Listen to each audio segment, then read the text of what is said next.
আমাদের আমসহ যে সমস্ত ফুড প্রসেসিং ইউনিট রয়েছে, টমেটো সহ অন্যান্য অনেক রয়েছে ফুড প্রসেসিং ইউনিট, এবং ভেরিয়াস টাইপের ভেজিটেবল ফ্রুটসেরও এখন ফুড প্রসেসিং অনেক ইউনিট হয়েছে।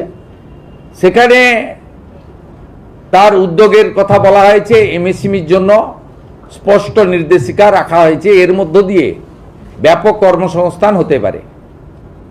তৃতীয় হচ্ছে